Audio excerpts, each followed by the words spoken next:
Kuna mtu anakumbukwa tu. Kuna mtu atakumbukwa.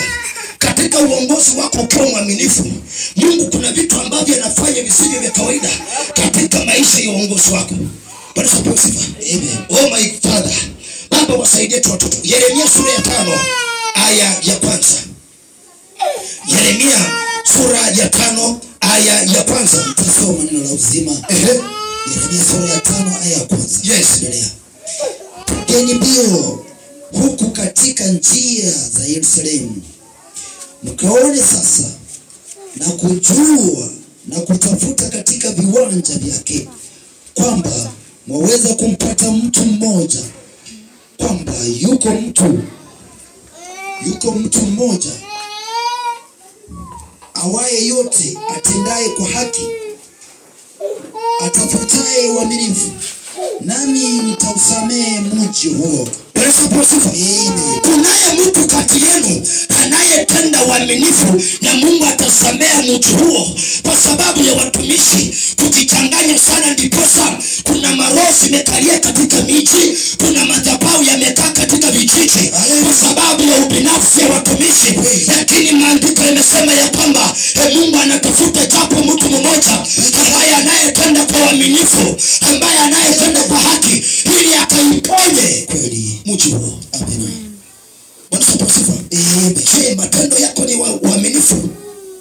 Masi, matendo yako ni ya uaminifu kwa Mwenyezi Mungu? Jackson, matendo yako ni unafanya uaminifu kwa Mwenyezi Mungu? Bwana sifa. Amen. Sasa katika uaminifu Mungu huwa anamkumbuka mtu. Mungu huwa anamkumbuka mtu pamoja na nyumba yake. Bwana sifiwe. Haleluya. Bwana sifiwe. Amen.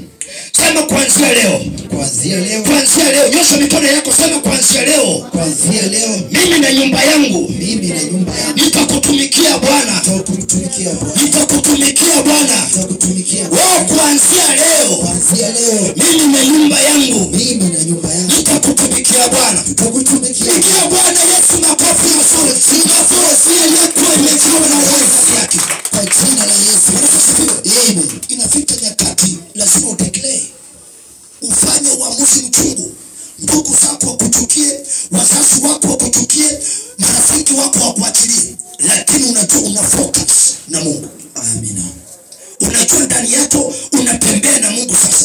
Kwa sababu umebarikiwa kama vile Yusufu akawa ya kwamba amepewa maono, amepewa ndoto, akakuja akaambia ndugu zake ya kwamba nimeota nyota angani na baramwezi angani na jua angani, vyote vimeniinamia mimi. Ndugu zake wakakasirika, wakasema inawezekanaje sisi ndugu wakubwa tukuje tumuinamia mtoto? Ndio baba yake mzazi akampimia yule Yusufu kanzu, lakini ndugu zake wakakasirika, wakakula hasira, wakaanza kumwekea mabaya. Wengine wakasema ya kwamba wacha huyu sasa tumupeleke kichakani tukamuue, wakamtumbukiza kwenye shimo. Lakini ndugu mmoja akasema ya kwamba haitawezekana tumuue ndugu yetu. Wakakula tena shauri lingine, wakasema kuliko kumuua, basi wacha tufanye mipango, wacha tumutafute watu wale ambao watakuja kumununua. Kumbe walikuwa wanamsaidia Yusufu, anakaribia kasini yake, anakaribia baraka zake, wakawauza tena Yusufu. Yusufu akapelekwa gerezani. Alipopata gerezani akapata kibali machoni pa mkuu wa gereza, wakamuita tena, akaenda akatafsiri ndoto. Oh my Father, akawa waziri mkuu. Leo kuna mtu anakufunguliwa, leo kuna mtu atafunguliwa, leo kuna mtu atakumbuka na Mungu, leo kuna mtu atakumbuka. Wakati vita vinafika, wewe msongolee Bwana, katika mambo yanachemka, wewe msongolee Bwana, maana Mungu akubariki kwa jina la Yesu. Bwana. Kuna yale mambo lazima ukiyatoa uelewe ya kwamba uko na maadui. Amen. Uko na maadui na wanaweza wakakuvamia wakuue, hata wakukatekate miguu watupe kwenye shimo.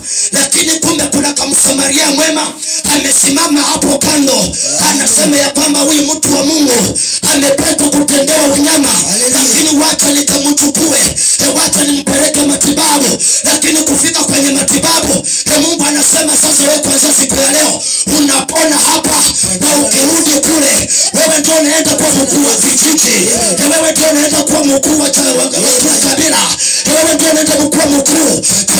ukoo wenu. Bwana asifiwe. Amen. Usijidharau ndugu yangu.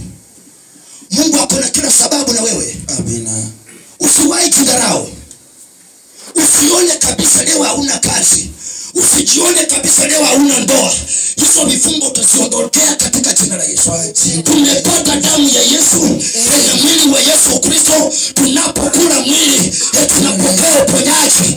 Tunapokunywa damu yake, inatuondolea kila vifungo Kwa jina la Yesu. Amen. Kitabu cha Ezekieli sura ya 34 kuanzia 2 hadi 4. Ezekieli 34 na kuanzia 2 hadi 4. Kuna mtu tu kwa ajili ulisimama katika hilo pengo, ule mgonjwa anafunguliwa. Kwa ajili ulisimama katika hilo pengo, ule mfungwa anaachiliwa kwa jina la Yesu.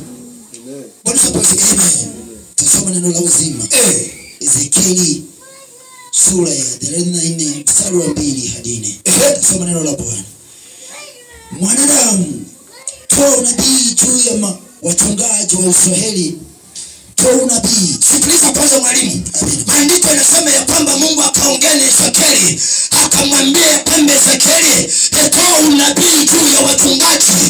Na sasa masaa yamefika ya kuachilia roho ya unabii juu yenu, ya kuachilia kibali cha uongozi juu yenu, kwa sababu Mungu ameamuru mtumishi wake akaachilia uponyaji, mtumishi wake akaachilia unabii.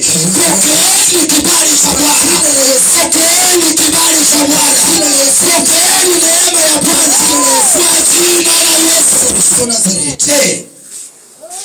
Waambie, naam, hawa wachungaji, Bwana Mungu asema hivi, ole wao wachungaji wa Israeli wanaojilisha wenyewe. Je, haiwapasi wachungaji kuwalisha kondoo? Kumbe kuna wale wachungaji ambao wanakwenda katika madhabahu, lakini ni kwa manufaa yao. Wanatengeneza kanisa kama kiteka uchumi, wanakeukia sasa kondoo, wanaanza kukula kondoo badala ya kupeleka kondoo malishoni, wanayakeukia kondoo. Kwa masaa na majira kama haya, ninadikilea juu ya maisha yako, hakuna mtu atakayegusa maisha yako, hakuna mtu atakayegusa mafanikio yako. Nimetumwa kama mtumishi wa Bwana. Mtenemo. Mstari wa 3. Mna wale walionona. Sasa unaona wale watumishi wanakula kondoo zenye zimenona. Mnajivika manyoya ya wanyama, mnatembelea katikati ya kondoo, lakini kumbe wewe ni fisi. Unaangalia ni kondoo gani iliyonona, unaanza kuiweka karibu, hiyo ndio unaizungukia, kwa sababu kondoo inatoa sadaka nono, kwa sababu kondoo hiyo inaleta maji madhabahuni. Unasema ya kwamba hii ndio kondoo ambayo mimi nitaila, badala ya kupeleka kondoo malishoni. Sema hiyo pepo ishindwe. Kataa hilo pepo. Kataa hilo pepo. Kataa hilo pepo.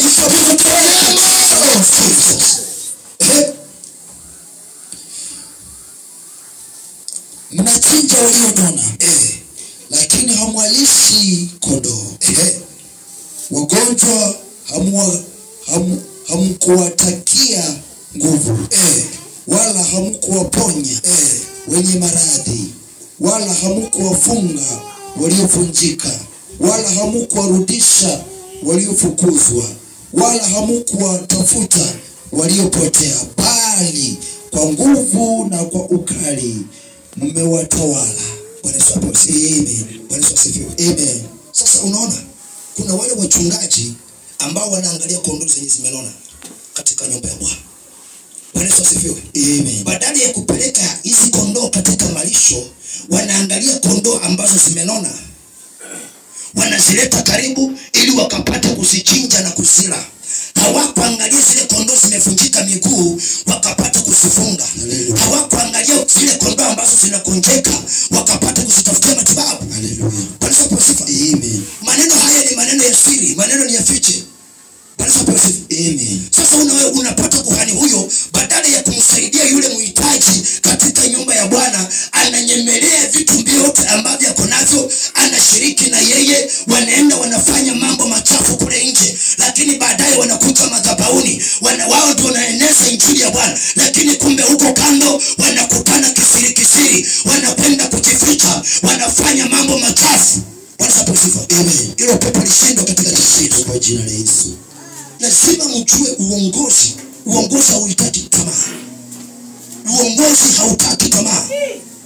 Sasa mchungaji akiwa na tamaa ya kimwili, hata madhabahu hayawezi yakapata nguvu. Bwana asifiwe. Amen. Bwana asifiwe. Amen. Huyu mtu akisema ya kwamba mimi ni single mother, mimi bado sijaolewa, ndipo mchungaji huyo anamweka karibu ili akapate nafasi ya kupata kushiriki na yeye mambo machafu. Bwana asifiwe. Amen. Na hata kuna wachungaji wengine wamevunja